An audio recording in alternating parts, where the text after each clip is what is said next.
Assalamualaikum warahmatullahi wabarakatuh. Perkenalkan, nama saya Ainisa dengan NIM 22040450220 dari kelas 2D dengan prodi Bimbingan dan Konseling. Oke, di video kali ini saya akan membahas mengenai cara belajar yang efektif. Oke, bagaimana kabarnya anak-anak? Oke, alhamdulillah baik ya semuanya. Di mana ketua kelasnya? Oke, silahkan ketua kelas memimpin doa terlebih dahulu sebelum kita memulai proses belajar mengajar. Oke, hari ini kita akan melakukan proses belajar mengajar selama 1 jam ke depan ya. Sebelum itu, Ibu absen terlebih dahulu. Dengarkan namanya: Atika Rasya, Adelia, Irfansyah. Oke, sebelum itu Ibu ingin mereview pelajaran kita minggu lalu mengenai strategi belajar sesuai dengan gaya belajar. Di sini masih ada yang ingat apa saja strategi belajar? Ya, betul sekali. Jadi, materi kita hari ini masih berkaitan dengan strategi belajar ya. Di sini Ibu ingin bertanya kepada anak-anak sekalian, menurut kalian belajar efektif itu seperti apa? Ya, betul. Yang lain bagaimana? Ya, betul ya. Ya, jadi semua apa yang disampaikan teman-teman kalian itu sudah benar ya. Nah, berdasarkan yang disampaikan teman-teman kalian ini sesuai dengan topik kita hari ini, yaitu cara belajar efektif. Mungkin ada dari teman-teman kelas kita di sini yang bisa membantu Ibu menjelaskan mengenai apa itu belajar yang efektif. Ya, silahkan. Oke, ya betul ya. Jadi belajar yang efektif itu adalah proses belajar mengajar yang berhasil, dan proses pembelajaran itu memberikan pemahaman, kecerdasan, ketekunan, dan lain sebagainya. Oke, sampai sini ada yang ingin bertanya mengenai belajar yang efektif? Ya, silahkan. Oke, jadi belajar efektif dikatakan efektif apabila proses belajar mengajar itu berjalan dengan baik dan sesuai dengan tujuan belajar dan hasil belajar yang diharapkan oleh guru. Ya, begitu ya. Mungkin ada lagi yang ingin bertanya mengenai belajar efektif? Ya, Ibu persilahkan.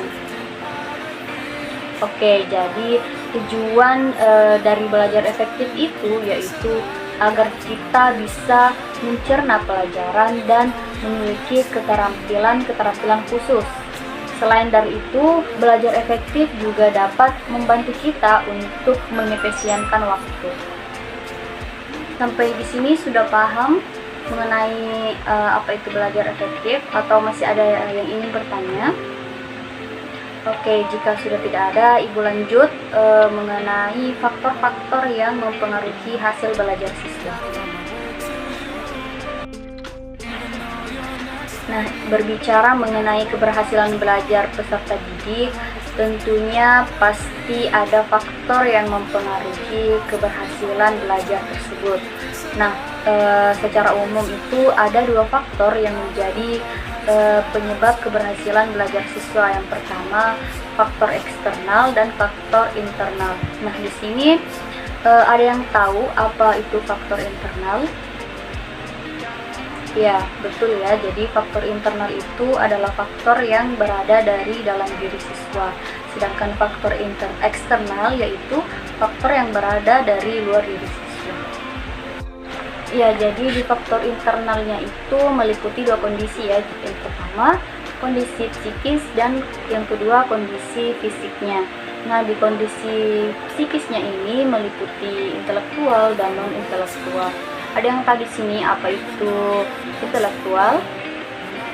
Ya, jadi intelektual itu adalah kecerdasan atau inteligensi yang secara umum.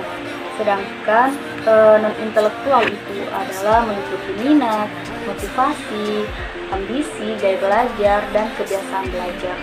Oke, Ibu mau bertanya, di kelas ini apakah ada yang memiliki bakat di bidang seni ataupun keolahragaan?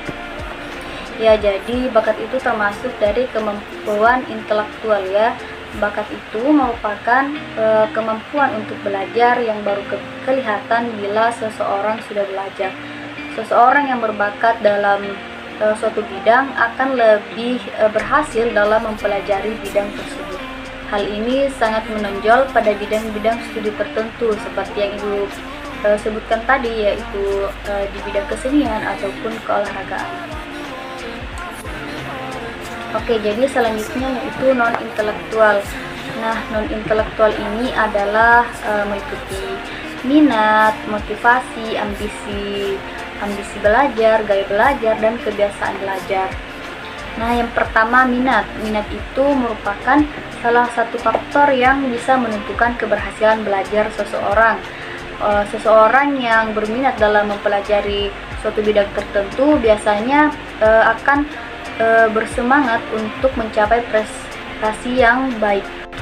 Oke, selanjutnya yaitu kebutuhan. Seseorang dapat belajar dengan baik bila kebutuhan internalnya itu terpenuhi ya. Kebutuhan yang keempat yaitu kebutuhan akan harga diri. Nah, kebutuhan harga diri ini meliputi perasaan dapat melakukan sesuatu, penghargaan, pengakuan, kebebasan, status, dan kekuasaan.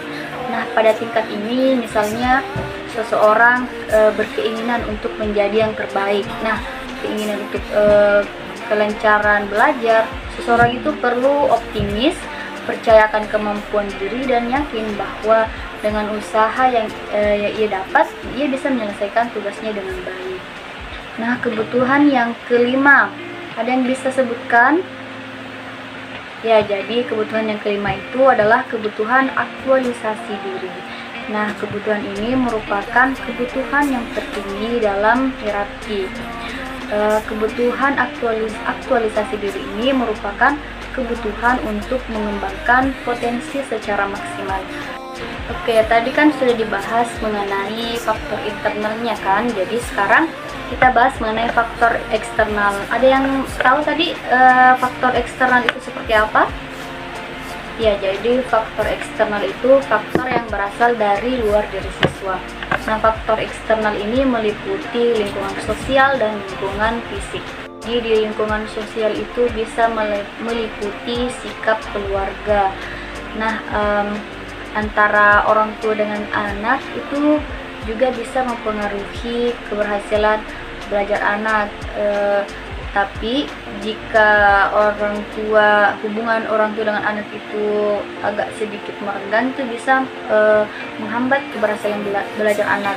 Contohnya saja, orang tua yang selalu bertengkar, adanya pertentangan dengan anak, percekcokan, dan lain sebagainya bisa menghambat keberhasilan belajar siswa.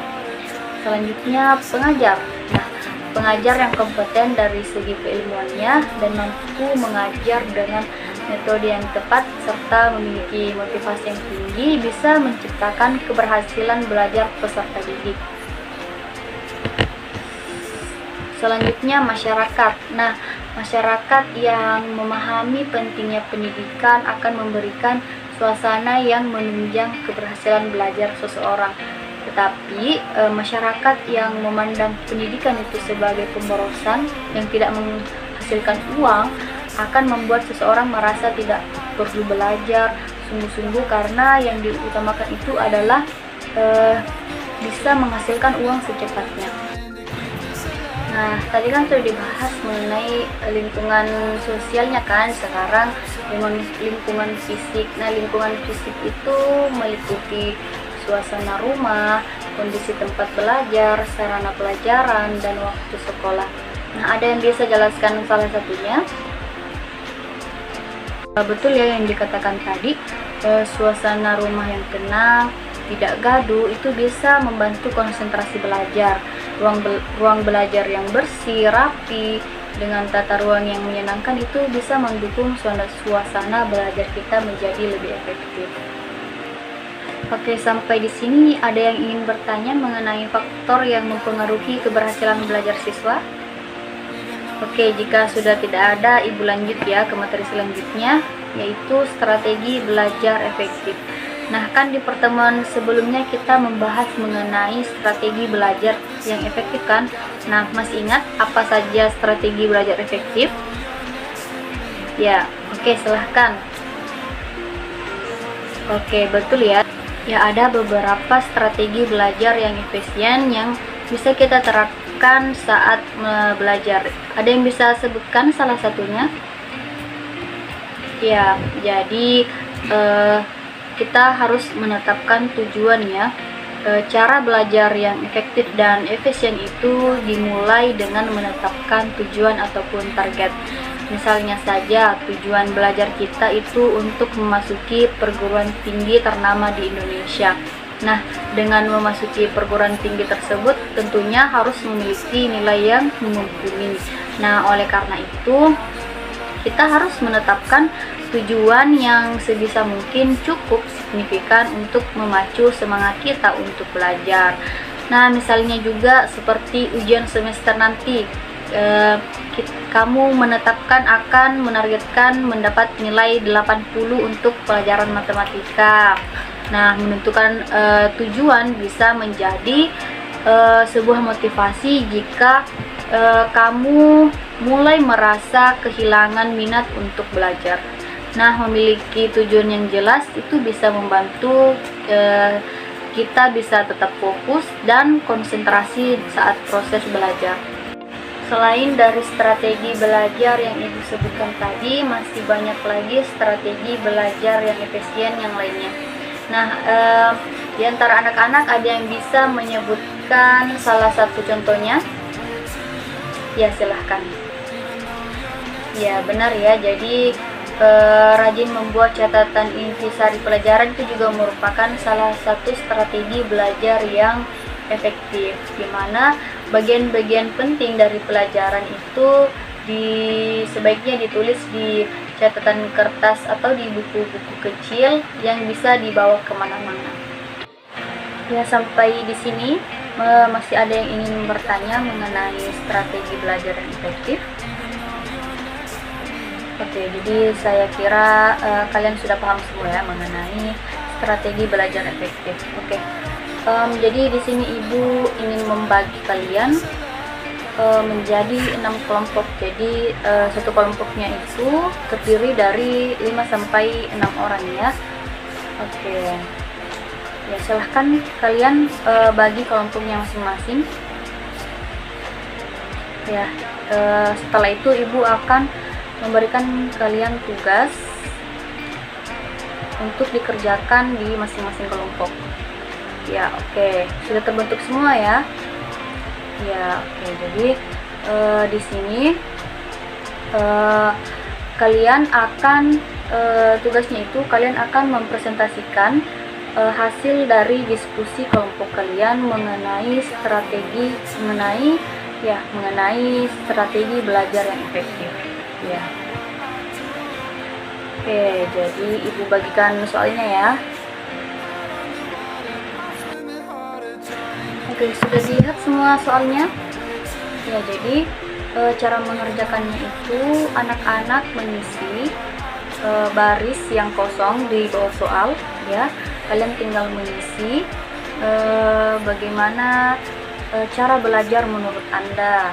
Yang kedua, apakah cara belajar Anda itu sudah efektif dan efisien? Nah, kalian tinggal isi di bawahnya ya. Ya, begitu cara kerjanya. Oke. Sampai di sini ada yang mau dipertanyakan? Oh iya, jadi setelah kalian mendiskusikan hasil kelompok kalian ini, kalian akan mempresentasikannya, terus yang lainnya itu menanggapi ya, dan begitu pun seterusnya ya. Jadi moderator dari tiap kelompok itu ya, jadi moderatornya itu dari kelompok masing-masing saja ya, supaya waktu kita tidak terbuang sia-sia. Oke, sudah selesai semuanya ya. Jadi kelompok berapa yang ingin presentasi dulu ya? Kelompok 1 bagaimana? Oh, belum ya. Oke. kelompok 5 silahkan. Ya, silahkan naik. Oke, setelah melakukan kegiatan kerja kelompok, kita sudah paham mengenai belajar yang efektif itu apa, faktor-faktor yang mempengaruhinya apa, serta strategi belajar yang efektif itu apa. Oke, di sini ada yang bisa sebutkan strategi belajar yang efektif itu seperti apa? Ya, silahkan. Ya, bagus ya. Hari ini dapat kita simpulkan bahwa tujuan dari belajar efektif ini yaitu bisa membantu kita untuk mencerna pelajaran. Selain itu, membantu kita memiliki keterampilan khusus. Nah, selain itu, belajar efektif juga bisa membuat kita untuk mengefisienkan waktu dalam belajar. Ya, jadi itu ya mengenai cara belajar efektif. Ya, minggu depan kita akan membahas mengenai masalah-masalah dalam belajar. Kan kita sudah belajar mengenai strategi belajar, cara belajar yang efektif. Nah, minggu depan itu kita akan membahas mengenai masalah-masalah apa saja atau kesulitan-kesulitan apa saja dalam belajar. Oke. Sebelum mengakhiri pertemuan pada hari ini, saya persilahkan kepada ketua kelasnya untuk memimpin doa terlebih dahulu. Ya. Oke, jangan lupa materi yang kita pelajari hari ini, jangan lupa kalian belajar ulang lagi ya. Oke, Ibu pamit ya. Assalamualaikum warahmatullahi wabarakatuh.